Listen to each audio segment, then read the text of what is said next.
So I will move slowly, but because she's the meat and potatoes of our agenda, but not too slowly.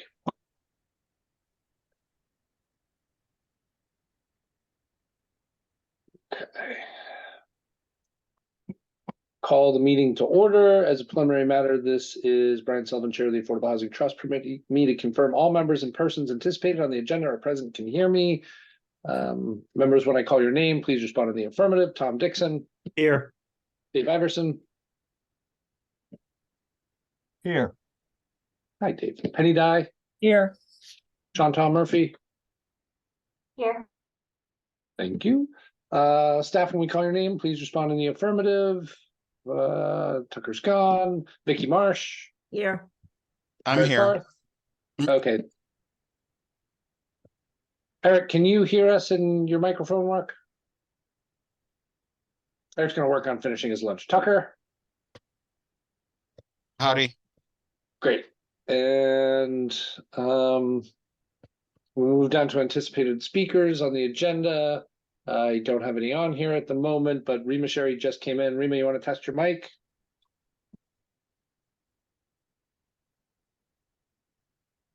Here. Thank you. Good afternoon. This is an open meeting of the Affordable Housing Trust being conducted remotely pursuant to Chapter 2 of the Acts of 2023. Ensuring public access does not ensure public participation unless such participation is required by law. This meeting will feature public comment. For this meeting, the Affordable Housing Trust is convening via video conference via the Zoom app as posted on the town's website, identifying how the public may join. Please note the meeting is being recorded. All attendees are participating via video conference. Accordingly, please be aware that other folks may be able to see you, and take care not to screen share your computer. Anything that you broadcast may be captured by the recording. All supporting materials provided to the members of this body are available on the town's website. Unless otherwise noted, the public is encouraged to follow along using the posted agenda unless noted otherwise. We'll turn to the first item on the agenda, but before we do so, permit me to cover ground rules for effective and clear conduct of our business. To ensure accurate meeting minutes, I'll introduce each member or each speaker on the agenda. After they conclude their remarks, the chair will go down a line of members, inviting each by name to provide any comment, questions, or motions. Please hold until your name is called. Remember to mute your phone or your computer when you're not speaking, and please remember to speak clearly. Any response, please wait until the floor is yielded to you and state your name before speaking. If members wish to engage in conversation with other members, please do so, identifying through the chair.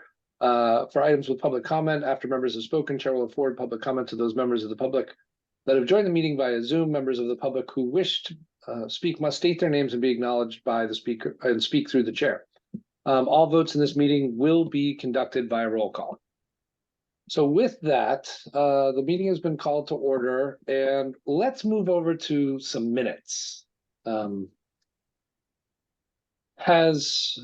we good for these minutes at this meeting? Penny?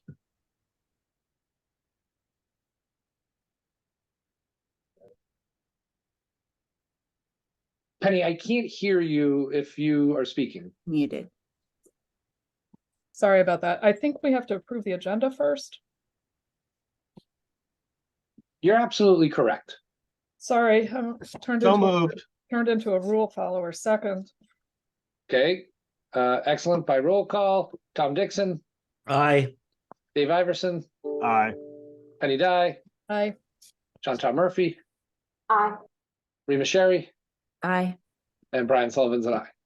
Okay, item 2, the minutes. Penny, did you have comments on the minutes? No, I just want to. I think we have to. We can't vote them all together, can we? Because of different people not attending, or you know what I'm saying? The different groups of people were at different meetings. Go ahead.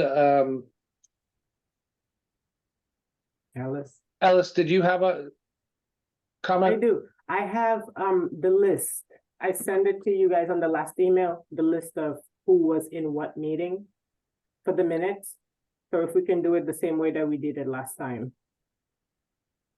Let me look for the email. I can resend it to you if you would like. Yeah, it came in at 8:30 this morning. Okay. So let's take these one at a time. The first one listed as March 28th is not on the list here, Ellis. So I don't know who is on that one to vote. We don't have the minutes for 128. Sorry, I forgot to take them out of the agenda. For 328, okay, so 328. we'll leave that item on there for today. We'll move to April 4th. Members present were. Let's see, Sherry, Brower, Sullivan, Murphy, and Moore. So we have Sherry, Brower, Sullivan, and Murphy here. Yep. Go ahead, Penny. I was gonna say April 7th, it's probably the same. I know I was gone for both of those dates, so maybe you could vote those two together. Unfortunately, I can't. There's people missing and included on each one. Never mind. So would someone like to make a motion on the April 4th minutes? Motion to approve. Second, Great, I've got motions and seconds. A vote by roll on the members who attended. Rima Sherry, Aye. Meg Browers, Aye. Chantal Murphy, aye. and Brian Sullivan's an aye. The April 7th, Was I not there, Brian? you I are don't- not listed. I don't know where I was yesterday, so. Yeah, no. you were not there, Dave. I'll identify as I'm reading the list. April 7th, in attendance, we have Sherry, Iverson, Browers, Sullivan, and Moore. Look for a motion for the meeting minutes of April 7th. So moved. In a second, Second. second from Browers, by roll call, Rima Sherry, Aye. Dave Iverson, Aye. Meg Browers, Aye. Brian Sullivan's an aye. April 25th, it says all trust members are present, with the exception of Tom Dixon, who wasn't on yet. Is there a motion for the April 25th minutes? So moved. Second. Second from Dave Iverson by roll call, Dave Iverson, Aye. Penny Dye, Aye. Chantal Murphy, Aye. Rima Sherry, Aye. Meg Browers, Aye. and Brian Sullivan's an aye. May 3rd minutes, we have present Iverson, Dye, Browers, Sullivan, and more. So a motion for the May So 3rd moved. minutes Second. and a second from Penny, by roll call for members present, Dave Iverson, Aye. Penny Dye, Aye. Meg Browers, Aye.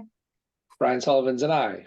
May 25th, all trust members present. Is there a motion for the minutes of May 25th? So moved. Second, That was a second from Chantal Murphy, by roll call, Dave Tom, were you here by May 25th? No. Not yet, okay. Dave Iverson, Aye. Penny Dye, Aye. Chantal Murphy, aye. Rima Sherry, Aye. Meg Browers, Aye. Brian Sullivan's an aye. May 30th, members present, Sherry, Murphy, Iverson. So Can moved. we do a vote with 3, Vicky? I can't hear you. How many people were at that meeting? It says 4 people were at the meeting. So, and you have three of those 4 here now. Correct. Okay, then you can go ahead and do that. Yes. Thank you. So the meeting minutes of May 30th, I have Sherry, Murphy, and Iverson. Is there a motion? So moved. Second. Second, Okay, great, thank you. By roll call, Rima Sherry, Aye. Chantal Murphy, aye. Dave Iverson. Aye. Great, thank you. The meeting of June 13th, all members present. Is there a motion? So moved. And a Second. second from Rima. Dave Iverson, Aye. Penny Dye, Aye. Chantal Murphy, Aye. Rima Sherry, Aye. Meg Browers, Aye. and Brian Sullivan's an aye. June 20th, members present, Sherry, Dye, Browers, Sullivan, Murphy.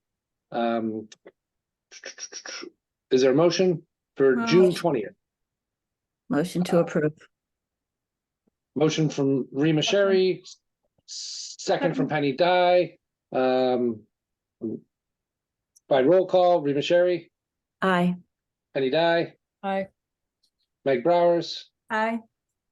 Brian Sullivan's an aye, Chantal Murphy, Aye. Great, thank you. Moving to July 25th, meeting minutes. All members present. Is there a motion? So moved.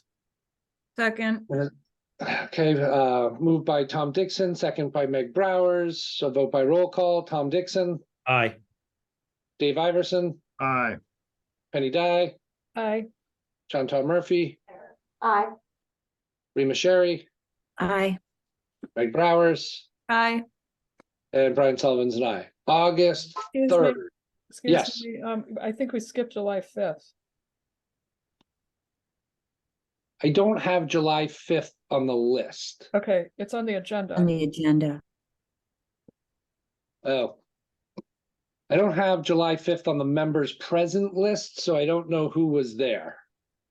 Let me Okay. give it to you in a minute. But let's hold, Okay. it. Let's hold it then.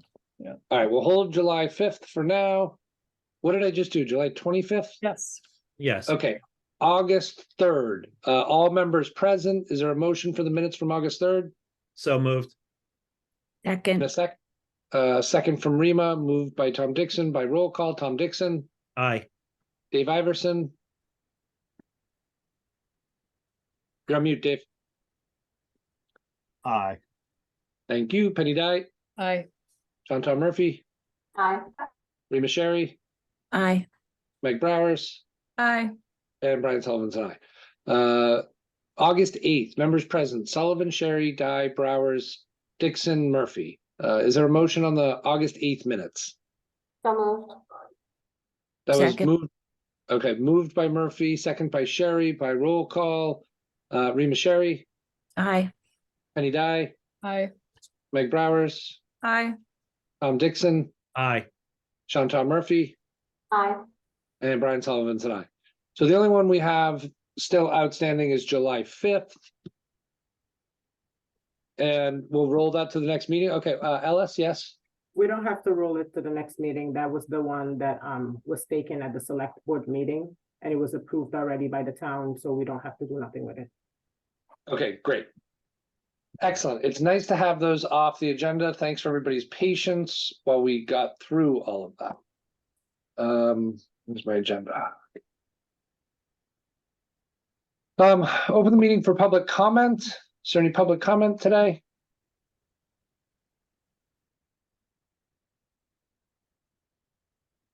Seeing none, I will close public comment. Judy, welcome. Great timing. Item 5 on the agenda is year-round deed restriction action plan discussion.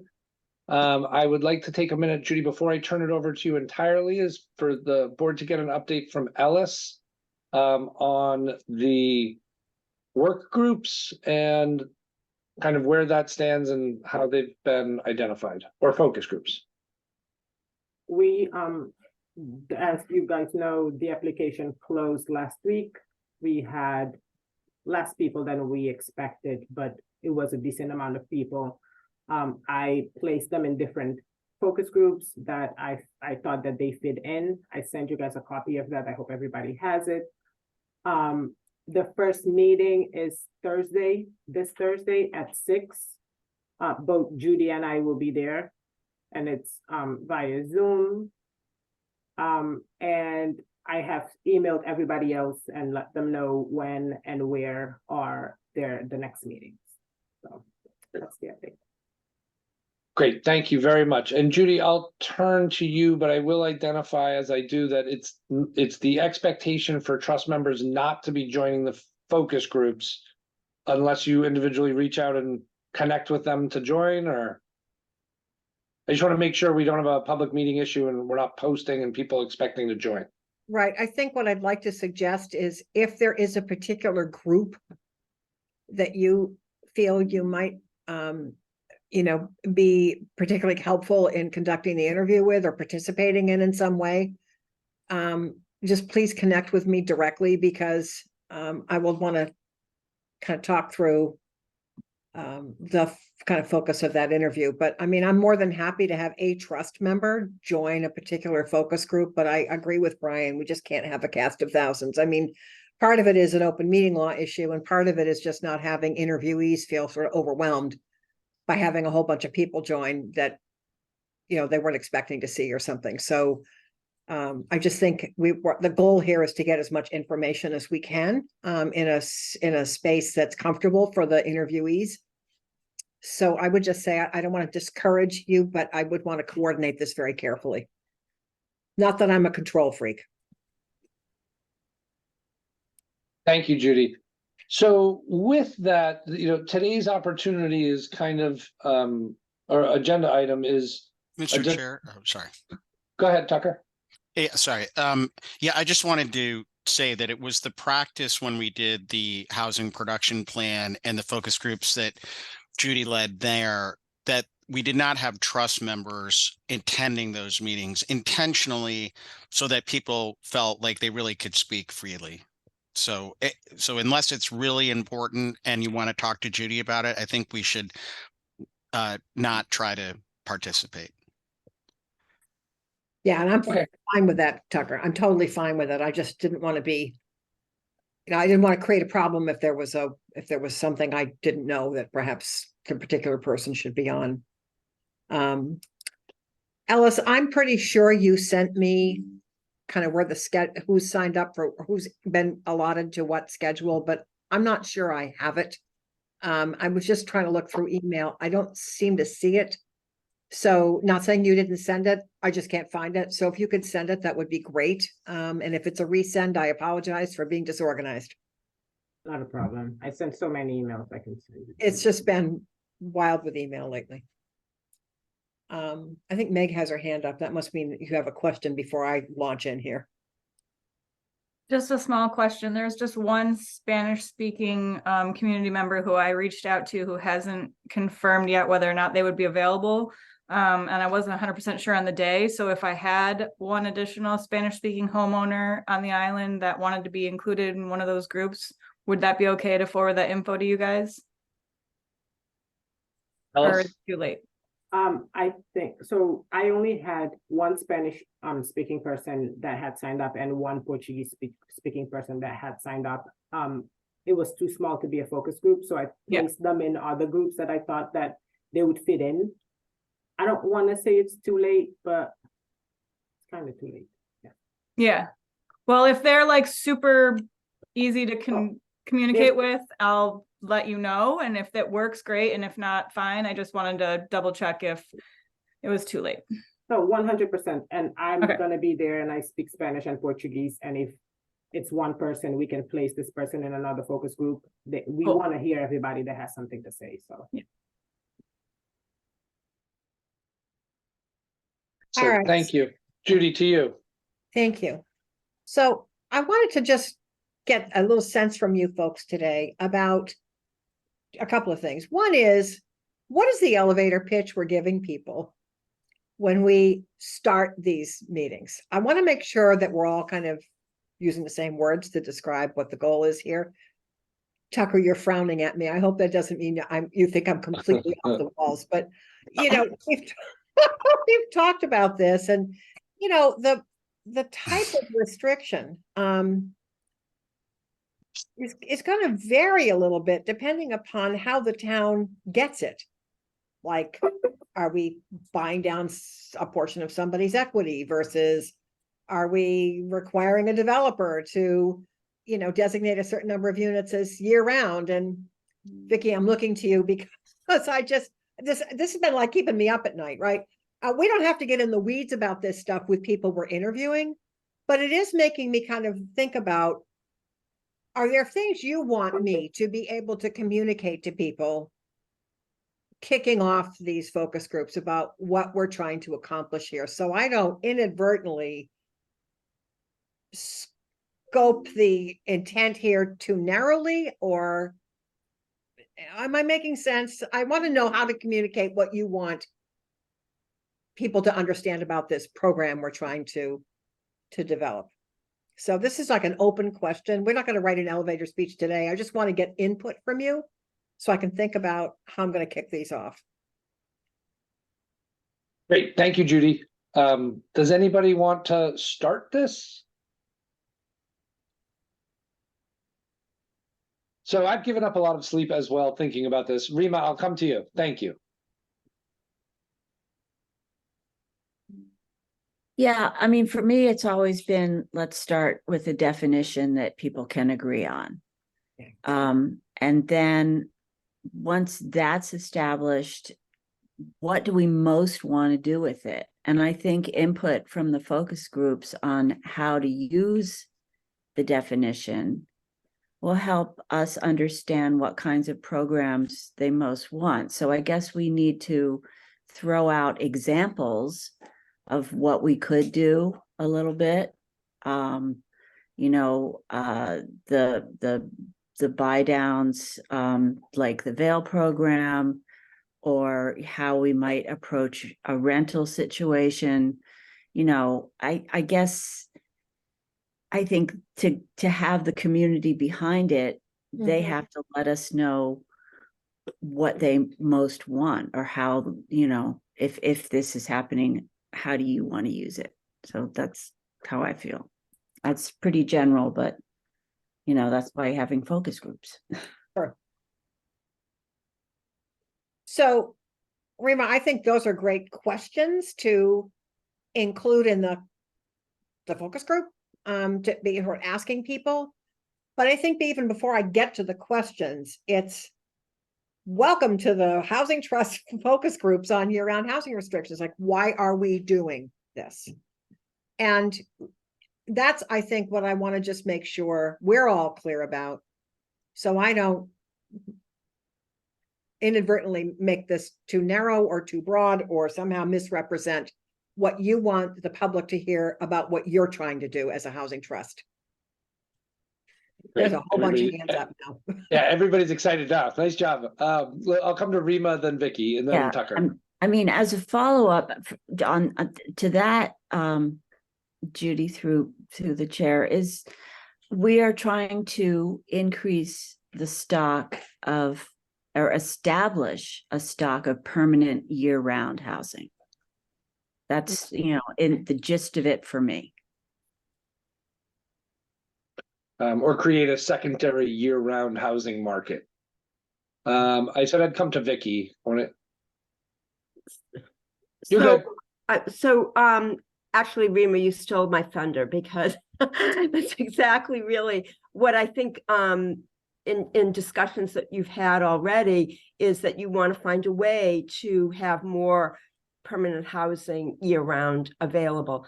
And don't forget that you also want to provide for rentals too, not just purchases, but also rentals, because that's, I think, an important component for some people who can't necessarily afford to be able to buy down the restriction to purchase the property. So it can be either one. And the restriction, the definitions that have been provided provide for both purchase situations as well as rentals. Thank you, Vicky. Tucker? First, for the record, Judy, I was frowning because I was asked to talk to the media this afternoon for a project that I've not been involved with, but I was somehow nominated to be the spokesperson. I mean, I really liked what Rima has had to say as well. I have viewed this program. I mean, Vicky makes an important point. It should apply to both rental and ownership, but I have viewed this as really, given the funding that we now have been entrusted with, particularly following the last town meeting and the $6.5 million permanent override, that this is an opportunity to finally get into helping with home ownership for year-rounders in a way that we haven't really been able to before, where most of the funds prior to now have been geared toward inclusion on the subsidized housing inventory. And here's an opportunity. And we know that the need exists across a broad spectrum of income levels. You need to be earning 5 times the area median income in Nantucket to afford the median home. So anyway, those were my thoughts. Thank you, Tucker. Chantal, you originally had your hand up. I see it's down now. You good? Okay. I think I might be out of order. Dave? I mean, I think it's been said by most people in pieces and parts already. I mean, we're looking to secure, we're looking to secure year-round housing in perpetuity for locals through buy downs of either existing home ownership or through down payment assistance. I mean, I think that list can go on and on through down payment assistance. And I don't know what else, but that's basically sums it up, I think, doesn't it? So that's all I got to add. Sorry. Thank you, Dave. Yep. Meg? Second, what everyone else has said, and I also think that clarifying the benefits to homeowners, existing homeowners or potential homeowners, why this program would be beneficial to them as individuals, and then answering questions they may have if possible, or if the time is right, or if we have the answers about the different qualification methods, so that people understand and can talk to their network about why the program's so beneficial, and how they might qualify and what different kinds of groups would qualify to garner interest in it. Thank you, Meg. Ellis?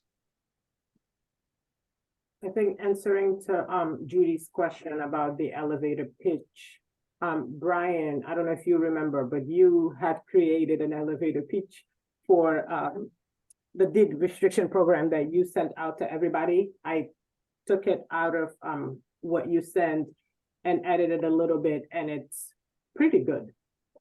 I can share it to everybody with everybody else, and it has all the information that everybody was just talking about. Okay, that would be great to have that. And you may have already sent it to me, but right now I've got one I document. don't think I have where shared I'm that with taking anyone. notes. I mean, I would like to just keep the introduction to the focus group relatively brief but clear. I think that when it gets to talking about the potential benefits for owners versus, current or future owners, we haven't actually designed the program yet. I think we kind of know what we want to get to, but I'm a little bit cautious about getting into something that we're not ready to really explain yet, other than very general terms. So I almost see that as maybe the discussion, how the discussion might flow for the second round of focus groups in November. So it's an important point. I don't feel like I'm ready to actually do that yet, because I don't know what hurdles we're going to run into once we start talking to banks and lawyers. Thank you, Judy. Tom? Yeah, on Judy's last point there, I was thinking that part of this the whole universe of affordable housing is what you can and can't do based on municipal, state, and federal laws. So if you look at our mission statement for the trust to provide for the creation and preservation of affordable housing in the town of Nantucket, preferably in perpetuity, going on for the benefit of year-round and low and moderate income households who otherwise have difficult financial or otherwise locating housing on Nantucket, I would sort of add to that, like, given the constraints of that, you can't just take an affordable housing project and suddenly it's, oh yeah, here you can't just do anything. And I think a lot of people don't understand that. So I think part of our mission as well is to further explain that to the public, that we are constrained, that it just because a housing development has 50 units that we can't say, oh, well, everybody, we're going to be 25 at 150, and there are ways you have to do this. So I would be loath, or I think we should be loath, to have Judy make a sales pitch for the whole thing, because that's not her job, that's not what she wants to do, running a focus group. But I think that the public needs to know that we, meaning the town of Nantucket, et cetera, have constraints on what we can and can't do. Yeah, I think that's important. Thank you. Some of my thoughts is on early on, it needs to be very simple because later it will get very complicated. Oh, yeah. And, I think it's really about for a portion of equity in a property, the town will acquire a restriction that the property will be occupied year round. And collectively, the goal of the focus group is to define what year round means. And from there, we need to decide what is the value of the equity, right? It's like, these are the two things that are most important at the beginning. What do we want year round to mean, and how much is the community prepared to pay for it in the existing portion of equity? Then we have to move on, because that's when it starts to get complicated, because I've got 1, 2, 3, 4, 5 different groups that are going to be interested and all need to be observed or potentially have different programs. You've got owners and residents, you've got owners who rent their properties as investors, you've got buyers, you've got developers, and you've got business owners that use their property. So everybody has a different interest or reason in why they would want to put the restriction or trade their equity in some manner. So that it'll be interesting for the focus groups to hear what each of those groups' self-interest is. But at the highest level is, we're prepared to trade are you prepared to trade a portion of your equity that will forever affect your property value for a restriction that it will always be occupied year round? And what does that year round mean? And what do we want it to mean?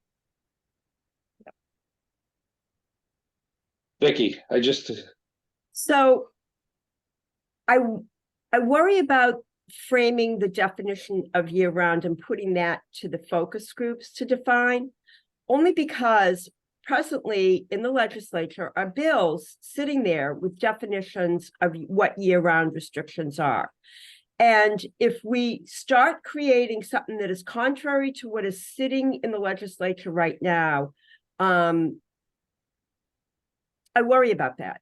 Not that the bill is passed or even ready to be passed, but I think that if we're looking to start creating our own version of what year round is, I think it's going to get harder rather than easier. I think that's a really good point. And maybe it's the point that this is the current legislation that is being worked on. Is this something as a community we want to support? Because we don't want to create a program that is that and nobody's going to support it, or vice versa, everybody wants something different. But I think it's important to establish the baseline, and if it's out of using the existing legislation and then framing the conversation around that, it might be a great starting point. Mm-hmm. Dave, I'm confused. Is your hand up? Or do you have something to say, or are you just? It is. No, my question really is we have existing definitions for year round, correct?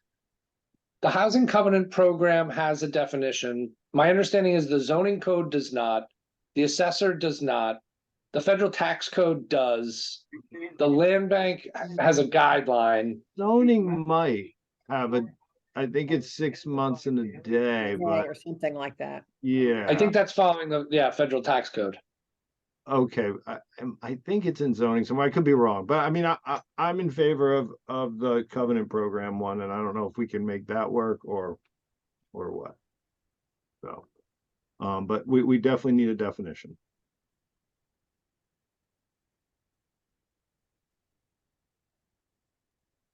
Judy, is that getting you to a elevator pitch kind of place? I think so. So it's interesting to talk to you folks. I always like to work in Nantucket because you make my head spin. So if I were going to write a definition of year round, I would not say 6 months and 1 day. I'm probably bringing to this maybe a mainland perspective, I don't know. But what happens to someone who's a year round worker in the other 5 months and 29 days? So I don't know if that zoning definition is really what you want to be saying year round is. So the covenant program definition is 10 months. Right. Is one. But you know, there's a further conversation and complication to this, Judy, right? So I think there has been some opinions of this group early that we don't want to see anyone rent the property. So that goes into a definition that not to be able to short-term rent the property after. Right? So you know, we at 10 months, there's some assumption of people spending some time away traveling, but you're not in residence if you're taking a vacation. You're still in residence. Right. So I hear where you're coming from. Meg? To your point, Brian, I think that there's a big difference between taking a few months off island January to March, or you know, taking the February and April breaks off versus renting your house out in July and August. And so I guess my question just was, who will be, if I could get clarification from you and the board at large and the staff, who will be establishing those guidelines? Is it the work group? Is it us? How does that work? Well, there's no work, group, it's you guys, so. It would be us from the feedback of the focus groups and general opinions and the work that we're working on now. And who's going to monitor? That's a whole nother arm. So I think that you know, that there's some opportunity to understand what the successes and what the pain points have been for the housing covenants, the housing covenant program, which is currently monitored by Housing Nantucket. But this becomes a issue. And what are the penalties? Right? We haven't talked about that in any way. You know, how do you claw back use if somebody is not adhering to the restriction that they were paid for? So, you know, there's a whole other element that will exist, right? Mhm. And I don't have an answer for you, who's monitoring. No, and we never really got into asking those questions with the Vail guy either, I don't think. I think his group does monitor the program that they have. And he, at his public session at the library, he did go over that a little bit. So when those units are coming through the development process, the property manager files a yearly report or some period, just like an affordable housing restriction. So that obviates the need for the housing office in Vail to monitor directly because they're getting a compliance report. But the units that they purchase the restriction on, it's administered differently. And this is, of course, is getting back to why I'm saying we may have one intent here, but there's probably more than one way this is going to get accomplished. And Vicky, I just keep thinking about how this restriction is almost going to have varieties, you know, because the way you're going to design it or write it when it's someone selling you their equity or a portion of their equity is not the same as a developer who's basically being told, you know, put up or shut up. Here's your permit, or, you know, take us to court. It's just a different mechanism, even though the intent is the same. This becomes a future inclusionary zoning article Of a at a sort. certain unit count opportunity, right? So there's that, like, there's that one that would be, you know, monitored under a special permit, but Of a sort, yeah. Vicky? So Judy, going back to what you were saying, so I would view this, or one way of viewing this would be to treat it as if it's an affordable housing restriction on the Right. property, okay? And so if you do that, the restriction is in perpetuity, and the enforcement mechanism with that is basically through what used to be DHCD, now EOHLC. So we don't have an actual state agency that's going to do that. So we would have to have something in the municipality that will be able to do that, whether it's an office or individual or whatever. And so perhaps I see someone in the trust, or the trust employing somebody, since they're the ones that would be purchasing this, to do it. Something like that, I think, is a way to do it. You're right, the developer, if it's a situation with a developer, again, it would be similar to an affordable housing restriction on their property. But it's in perpetuity, and it's really most likely for rentals, is the way I probably would see that, more likely than not. If it's coming via the developer, is that what you're saying? Yeah, I think you might be able to do that. But again, I go back to just trying to equate it to an affordable housing restriction. I think that's probably the way that I would envision it. Yeah, and I agree with you. That's sort of the model I can get my head wrapped around. Mhm. I'm just thinking about the different avenues that you get there. And does that somehow shape, I don't know, the language of the restriction in some way? I mean, this is not something for now. I'm just thinking about all the different possible ways that one might get to getting one of these restrictions. That's all. I don't think that there is a restriction for everything, one restriction for Right. everything. Okay. That's all I'm trying to say. Yeah. And beyond that, Vicky, my brain stops. Well, I think the things that are constant is the definition of year-round residency. And so that gets applied across the board. There's some level of mechanism for oversight, that there will be some level of consistency, but to your point, how they get applied to the variety of groups is going to be different. And then again, how we allocate the buckets of funding will be different, because the demand will be different from a variety of places. So I got a question back to Tucker then, just on this. Tucker, in Vail, are the units that they're accruing through the development process, are they mainly rental or ownership, or do you know? It's a combination. Sometimes it's an owner who, stays in the unit and puts this restriction on. Sometimes it is like an employer is buying the unit and then renting it to their employees, or it could be an individual who is renting to year-round Vail employee. I think, as you know, Judy, they require that you earn 70% of your income from working in Vail, not remotely. Right.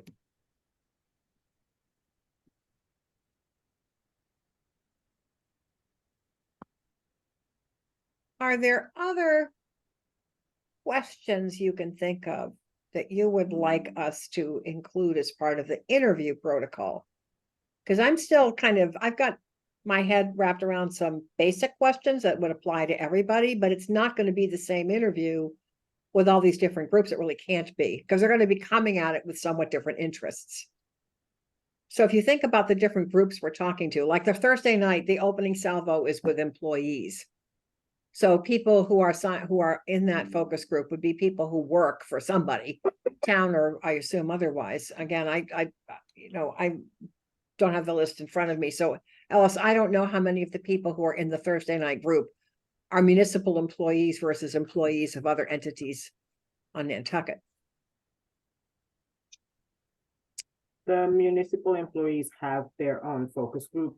So they're not And part of the then- Thursday night group. No, Okay.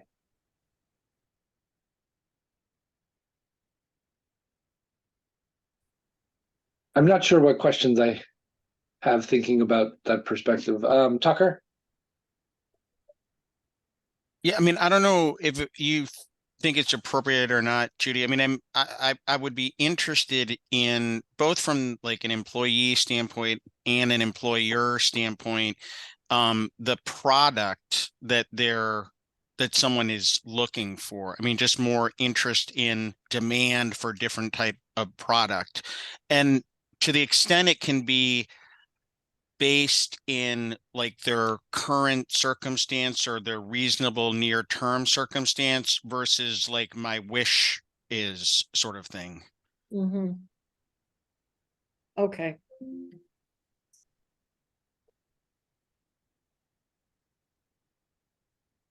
Like one for, I don't have an employee question, but an employer question would be, are your employees in residence for the entire period of time? Or does your staff rotate in some manner that the house would be occupied year round, but the individual staff members? So a restaurant, for example, that is open and closed throughout the course of the year may not have the same people residing for the 10 months, but the house will be available as year round through the entire time. So I guess the question as an employer, like, how do they qualify or do they not qualify? Is it what about households that are rooms rented versus whole households? And how do you monitor those situations? Okay. Is one. Rima? I think if we think about doing this with the simplest and easiest and broadest term, that fits the most people based on what their need is. And then, maybe we don't cover all the bases at first, but pick a lane, go there, and then build upon it in the future. That might be an easier way to do it because, we're thinking of every single option. We're thinking about seasonal employees and year-round employee, it's getting really gummy. But I think when you hear from these people, and you'll be hearing from bankers as to how, you'll hear from real estate people as, what would you like, if they have any, I think if they volunteered to be on the focus group, then they understand that there's a need and they want to do something about it. What are your ideas? But I think it'll come clear after talking to people. It's almost like a mini needs assessment. That's exactly what it is. Yeah. That's And what this is. and then, we'll that'll give us direction as to where to focus first. And I completely agree with that, Rima. I guess I'm just trying to make sure that we scope the questions in a way that allows the needs to come to the surface from the perspective of the people we're talking to. So that Right. then in the end, the Housing Trust can say, all right, at least to kick this program off, these are like 3 needs we know that we could address through this program. And let's focus on that. Yes. We can move forward with, diversifying the program once we get this off the ground and have some experience with it. And there's nothing wrong with that. I just want to make sure that I don't, as the interviewer, inadvertently foreclose something from coming out that you guys may want to know. Yeah. That's all. Well, just get them talking. Yeah. I saw a hand up, but I think it went down and moved. Okay, Meg, you're good. Okay, got it. So I'm sorry, Vicky, go ahead. Well, the one thing that I worry about is trying to over restrict the use of the property. So for instance, Brian, you were saying that say if you have an employer and he wants to, either rent out a room or he wants to rent, out a house or and had, seasonal people there, and how would we monitor whether they're using this for 5 months with one tenant and 6 months with it? I think that almost I worry about putting too many restrictions on somebody like that. I think that we should allow them to they understand the basis. You have to have the property rented or you purchased or used for 10 months out of the year, that's what you have to do. And how they do it maybe is, I hate to say up to them, but they may have different needs with their business employees, and circumstances may change, but as long as the house or the apartments are rented 10 months a year, can't we put that on them? So that to me gets to the heart of what are we trying to do here and what's the problem we're trying to solve? Because if the problem we're trying to solve is to enable people to actually, put down roots in Nantucket, then a year-round unit that benefits an employer who needs cyclical, who may have a cyclical employment pattern, this program may not be for them. That may be a different program. I think it depends on I think the ultimate question here is what's the problem we're trying to solve? And Vicky, to your point, that is an important thing to enable businesses to do, is to have housing to put year-round, to have available to them year-round for employees who may not be there year-round. That's a need, but it may not be the need of this program. That's something I think I need clarified. I think in my mind, and like in thinking about this, your point about putting down roots, it's long-term consistency in a single unit is what I think of when I think of the concept of this.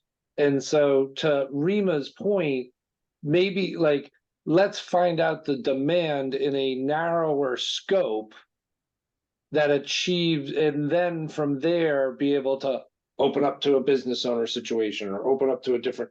So how do we capture units that people are going to occupy for a longer period of time, in my mind?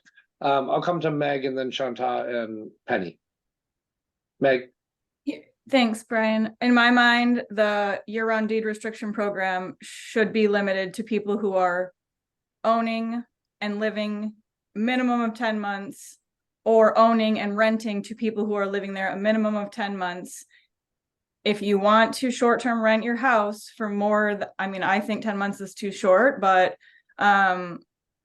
you're not eligible. You need to seek other avenues for making, if you want to do short-term rentals, great, that's your financial incentive, but you can't have both. So in my mind, the goal of this program is to secure a significant number of year-round units to create this secondary market and go for the low-hanging fruit. Go for the people who have houses, who live in them year-round, who would do a deed restriction because they know they're going to be here for a long time, and then that becomes permanently a year-round housing stock. They get the financial incentive, and then if they ever decide to move away, that house becomes a year-round rental, or they sell it as a year-round home ownership opportunity. But I can't think of a business off the top of my head that would have any kind of a cyclical employment status thing where it wouldn't be primarily in the summer. And so it almost feels like we're instigating more summer rentals and then winter rentals if we offer that opportunity to employers. There are employers that could have housing units, and I would love to see employers buy into this program, get a house, have it a year-round deed restriction, and put their employees in there so they can have a permanent place year-round, particularly if they're families. But I think the sticking point for me is minimum 10 months. I'd like to see it higher. And go for those low-hanging fruit. All the people who own houses who are willing to sell us their year-round deed restriction, sell us their, do the deed restriction program so that they commit that house to be a permanent year-round stock. And then we can flesh it out as we move into the future. But let's just start with the easiest component, the year-round homeowners or future homeowners. Thank you, Meg. Shanta? I think we're doing the most right now, if I'm going to be completely honest. We're trying to. Is this better? I see you look like you're straining your ears. Okay. Thank you. But I think we can't please all the people all the time. I think we need to start small and work our way out. There's no way for us with this program to be able to appease all of the people with the year-round housing needs at present. or at least as I foresee this program eventually coming to fruition. But we do need to, like Meg said, start with the low hanging fruit and then work our way out. I don't see any room in this program for a business who is in that cycle of needing employees for 5 months, closing for 2, and then reopening again for another 5 months. And what's going to restrict them from, let's say, having it available to their employees for 5 months and then renting to someone else for the winter months? And that's just putting people back into that same Nantucket shuffle that we're trying to hopefully solve with this deed restriction program. So it just doesn't seem beneficial to try to make it so broad. Let's just start with the easy stuff, start small, get it going, and then assess as we go along. Thank you, Chantal. Penny, and then Dave. Thank you. I just want to say, we haven't, the biggest thing we've not even touched on here, and what I think is the most crucial piece to the success of this program, is the property owners, some of whom will choose to participate because it's the right thing to do, to deed restrict their property, which obviously impacts the value in a considerable way going forward. I think during this process that Judy is about to helm, I think it's really important to hear from these people and find out sort of what incentivizes it for them. I just think without this piece of it, we have nothing. And I think we need to put a lot of energy into exploring it thoroughly. Thank you. Thanks, Penny. Thanks, Penny. Dave? I'm going to take a little different view on the employee housing situation. I think that it is a struggle to house employees. It is a struggle on this island that people go without employees. I don't see the danger in them renting to their employees and then their employees leaving in October and it either sitting empty or B, being rented to a teacher maybe or someone else that needs housing. So as long as the lease is a long-term lease after the employees leave, I think that we're missing an opportunity to help create stable employee housing. And that's just my opinion. Thanks. So I think, there's different ways to think about employee housing. Employer assisted housing, I think maybe gets at what is an example of kind of getting to what you're thinking about, which is really from the perspective of the employer, what do I need to actually house my workers? So, it's the issue that the hospital was dealing with. It's employers who have, I'm sure any of your hospitality businesses and so forth, who have a need to house people. There are ways to get at that.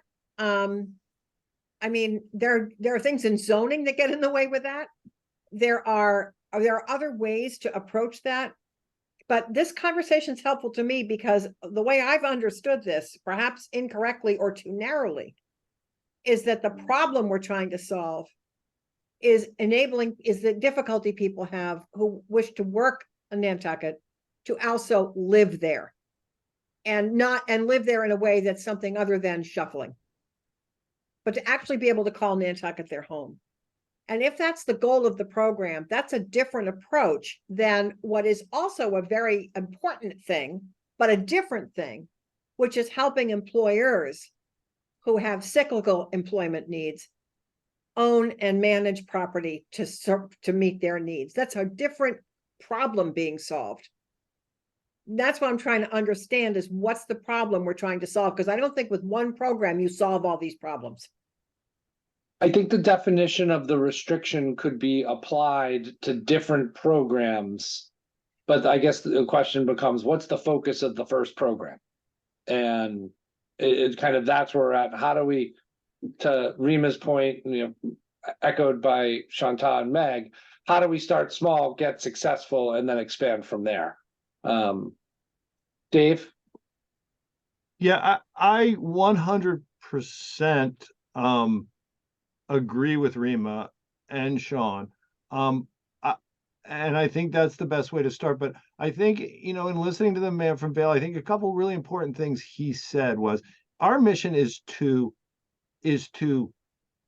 deed restrict homes, period, in perpetuity, so that those homes exist forever. And how we get there, I'm not as sure as important as that we get there. And in this conversation about employee housing, and the gentleman from Vail came out and just right out said, listen, this isn't about subsidized housing for employees. It's about, there's nothing stopping that employer from tomorrow putting that house for sale. And we lose a ability to restrict it in a meaningful way before it goes on sale. So that's all I'm saying. We're doing this to get hopefully a large chunk of Nantucket housing to be restricted in perpetuity. And we need to do what we need to do to get there to do it. And if part of it is dealing with employers and employee housing to get that restriction, I think it's important because, as the man from Vail said, tomorrow that guy could put that house for sale and we've lost that opportunity. So that's kind of my reasoning behind that. So thank you.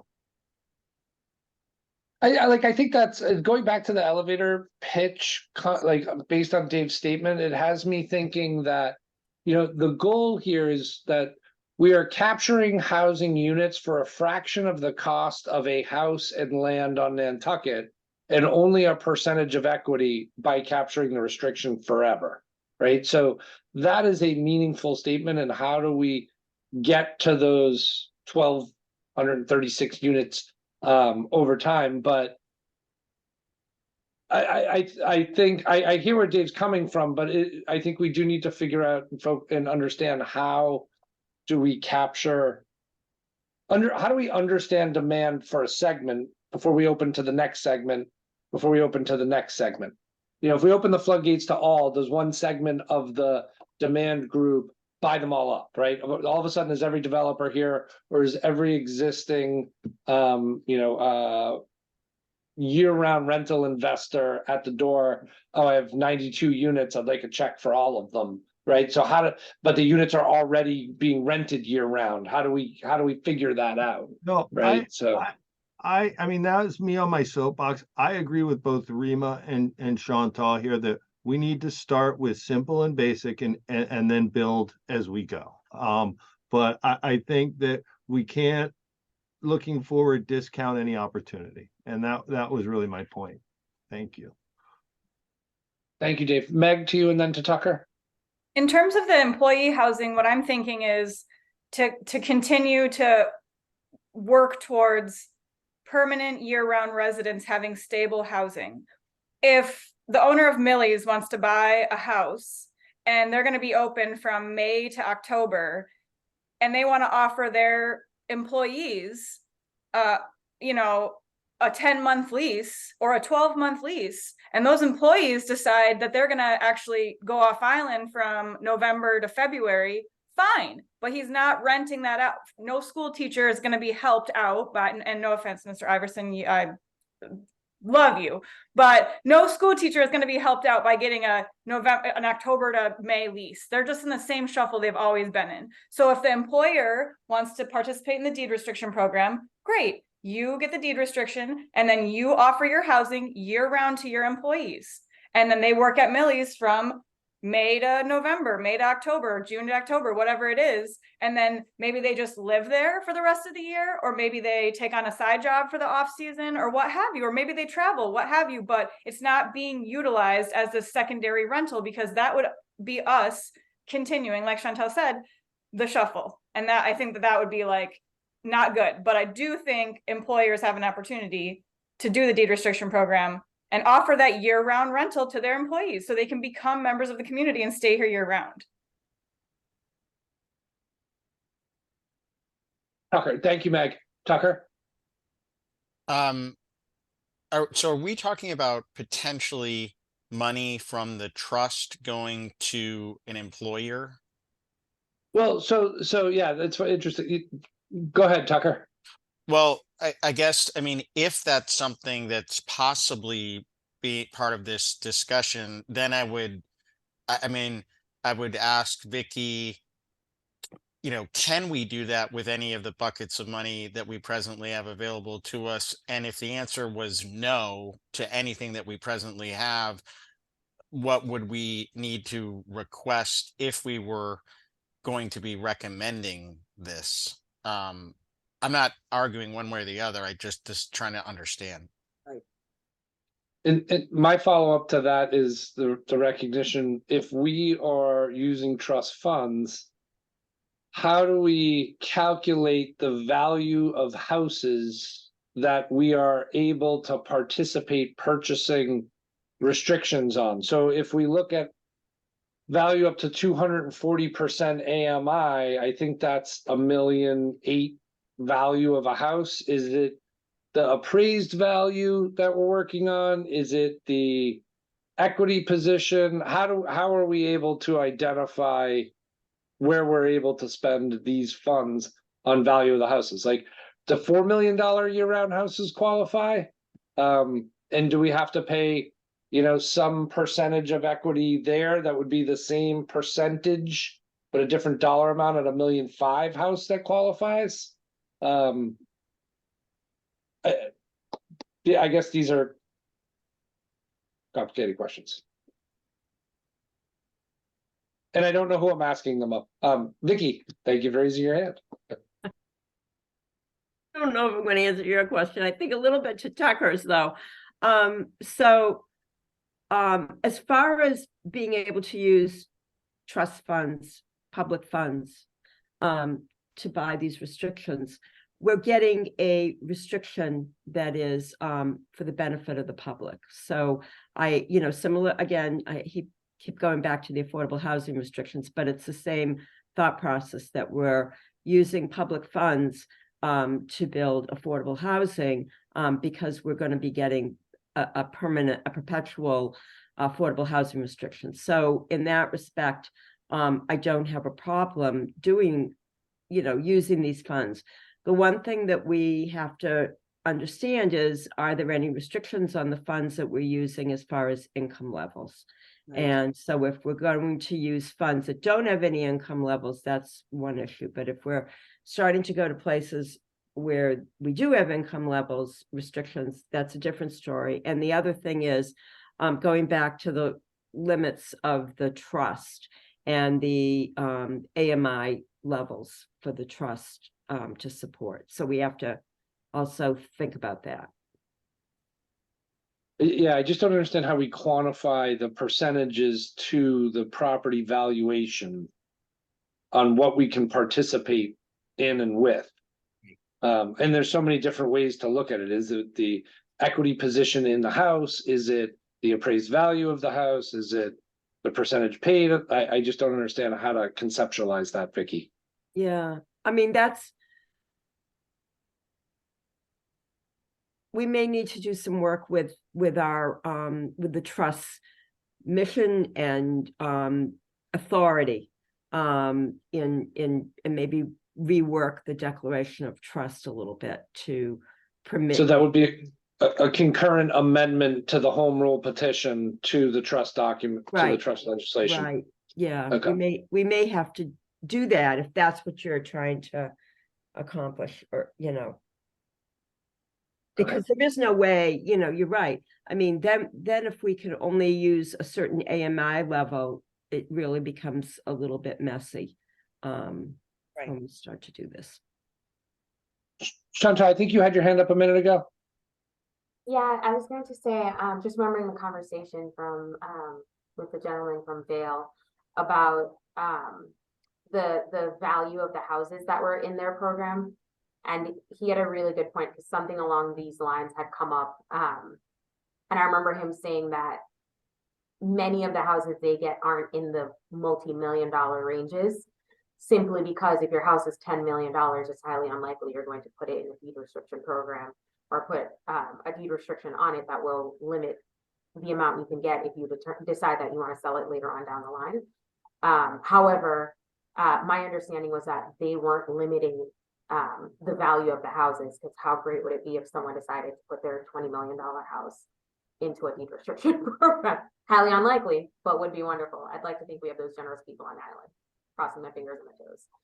But I don't think we should even be discussing limiting based on the value of the house. Yeah, I don't know that there's a reason to restrict it unless our legislation keeps us restricted. Right, that's an important question. So on that, one of the other things, Judy, that I think about is the banks and, you know, the position of the restriction relative to the mortgage or outstanding mortgage. And how do we make sure that we maintain first position on the restriction? And what position of equity will the bank be willing to do that with these properties? You know, if you know, in my mind's eye, I don't see, if you have 90% financing on your house and the trust were to give a 10% equity position, you're 100% financed. Right. I don't know that the bank would allow us to be in first position. So there are going to be situations relative to the banking and the existing equity that are going to potentially exclude people's ability to qualify for the program. Yep. Because I think they're all going to be subject to the bank subordinating the mortgage to the restriction. Right.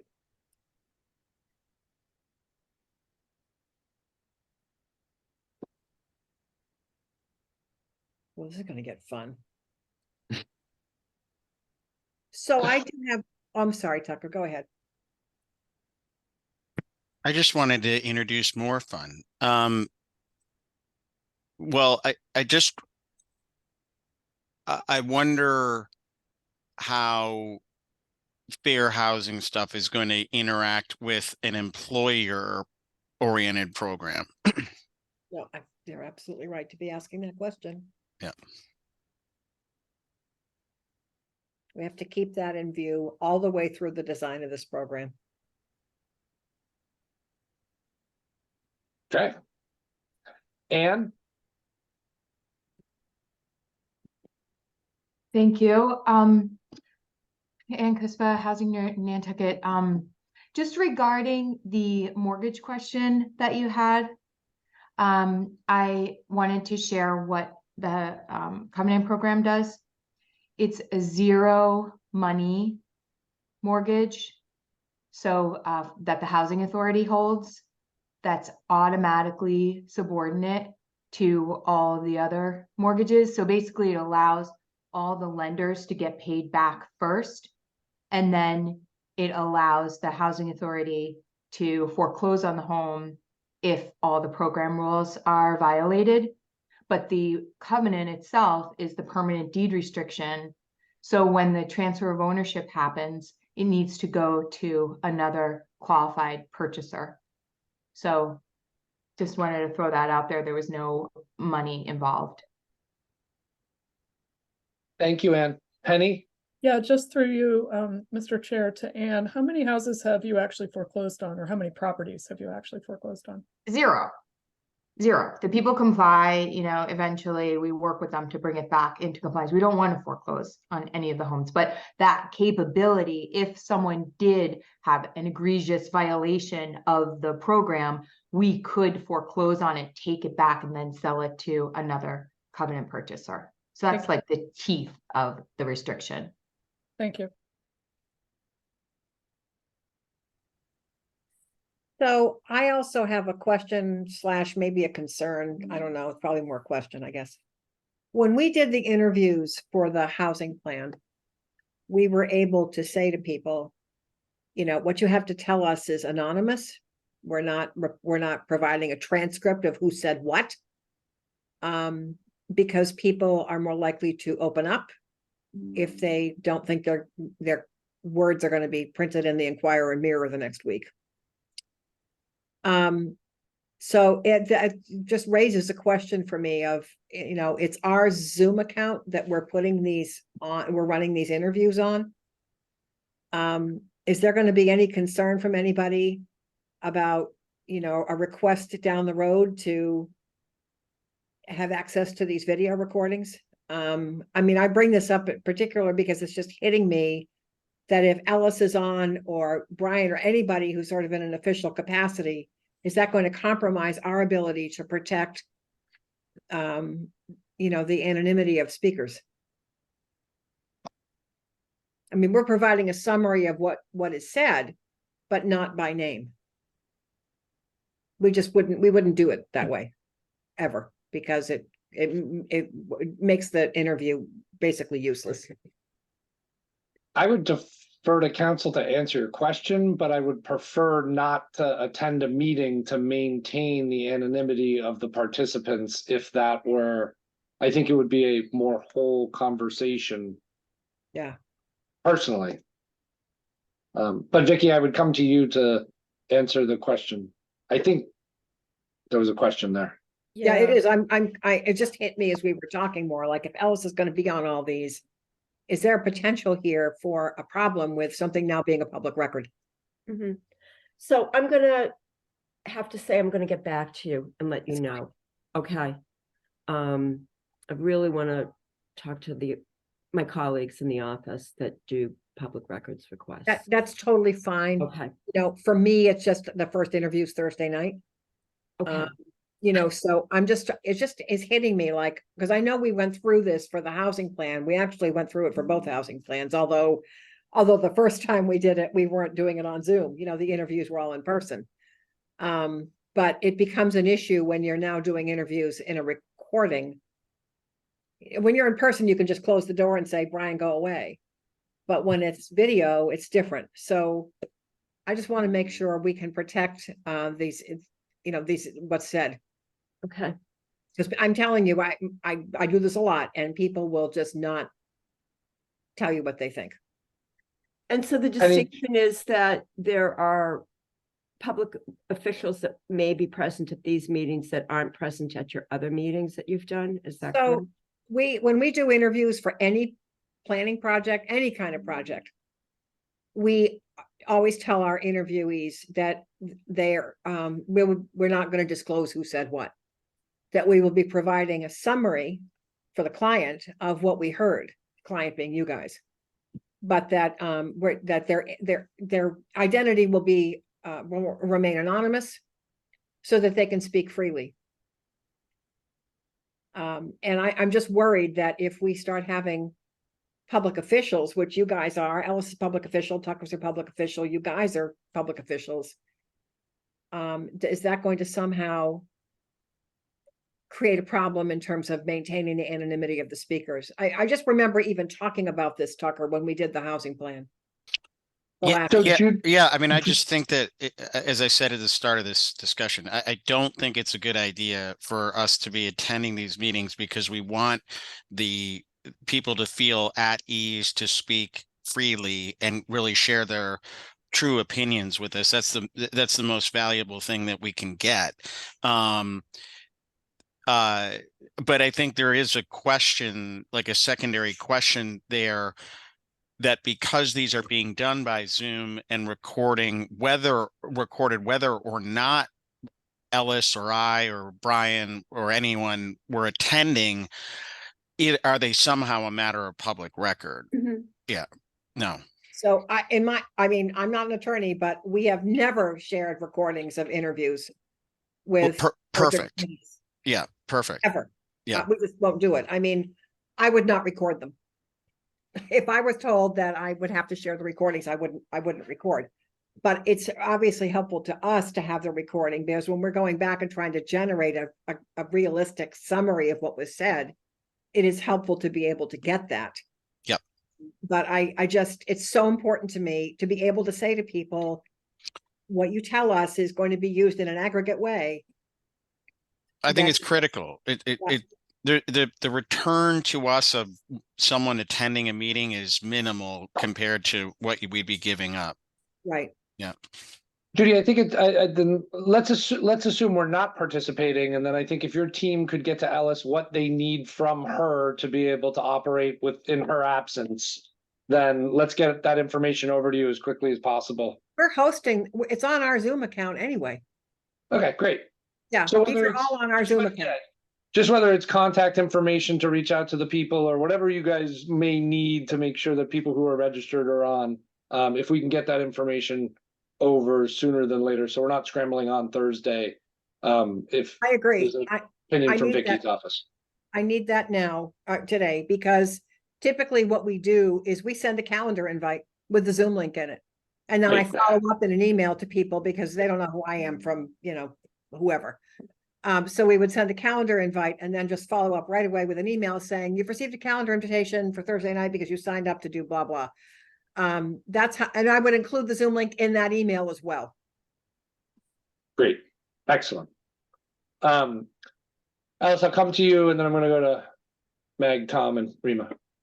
I went ahead and I did what Judy just said with the first focus group, but I did send you all the information that has all the emails and contact information of the people in the focus group, and you can take over from here and on for the next focus groups. But if you don't want to reach out to the first ones, you don't have to. They already have the Zoom link. Everybody has confirmed. Okay.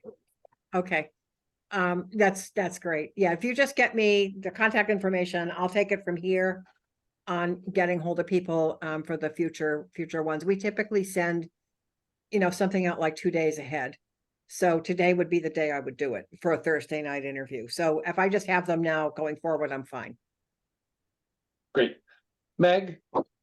Yeah, if we're concerned about the video recordings, and it may make people uncomfortable if it was video recorded, what if we didn't record the Zoom, we just did a voice recording, like Ellis could just use her iPhone and do a voice recording? I would prefer not to do that. I'm gonna defer to Judy on her past experience. They do these all the time and let Yeah. them kind of run with. Right. We this is something we do a lot of. Tom?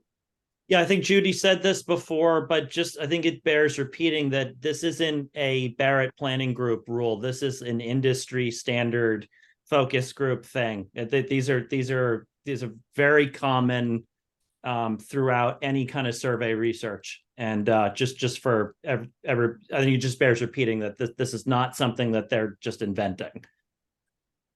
Thank you, Tom. Rima?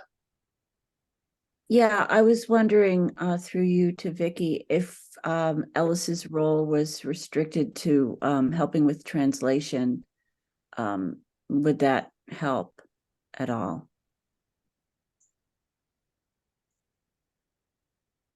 I don't know at the moment that it is necessary based on the group that have registered. It sounds like we may have one potential individual that Meg may or may not sign up.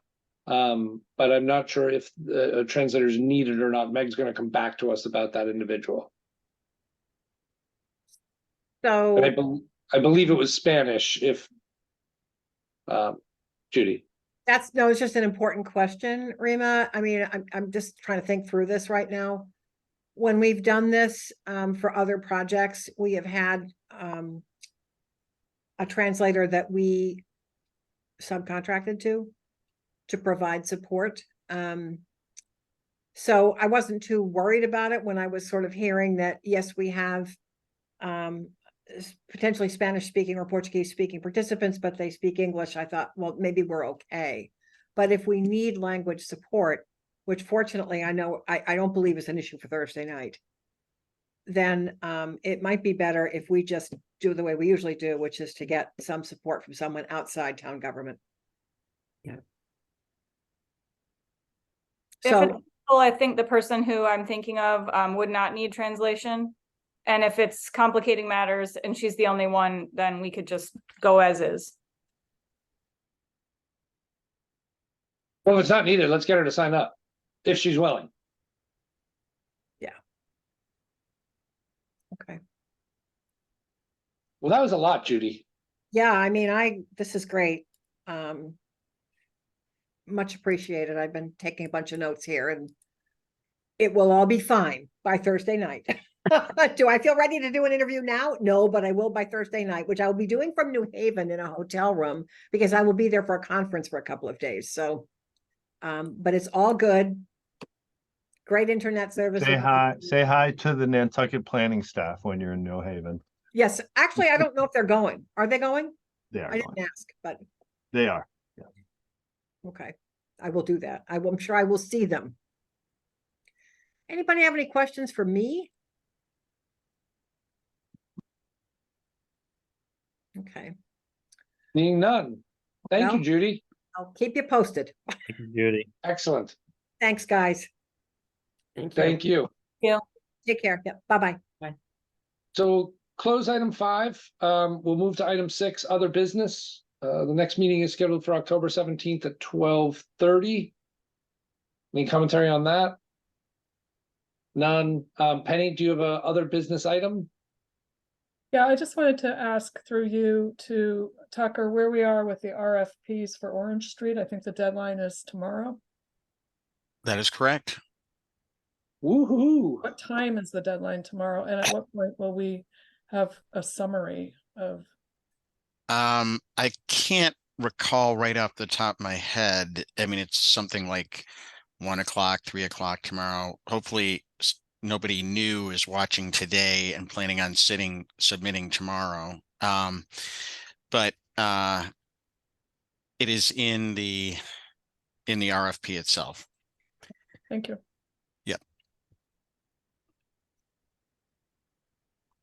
Any other business? Seeing none, close other business, board comments. Item 7. None. Item 8, executive session, for the purpose to consider the purchase, exchange, lease, or real value of property where an open meeting may have detrimental effect on the negotiating position of a public body. Does anybody have a motion? So moved, Mr. Chair. I need a little bit more expansion, Tom. I think it's to adjourn this meeting, not to return. Penny, will you help me out? I never get this language right. Okay, I'd like, Tom is making a motion to, that we adjourn our regular meeting to convene into executive session, the purpose of which is to consider the purchase, exchange, lease, or value of real property where an open meeting may have a detrimental effect on the negotiating position of the public body. Great, thank you. Thank you, Tom, for the motion. Is there a second? I'll second. Great, second from Penny by roll call. Tom Dixon, Aye. Dave Iverson. I saw your mouth. On the button, aye, sorry. Thank you. Rima Sherry, Aye. Penny Dye, Aye. Tom Murphy, Hi. Meg Browers, Aye. and Brian Sullivan's and I. Thank you, everybody. We'll see you in the other meeting. Everybody has the other meeting link.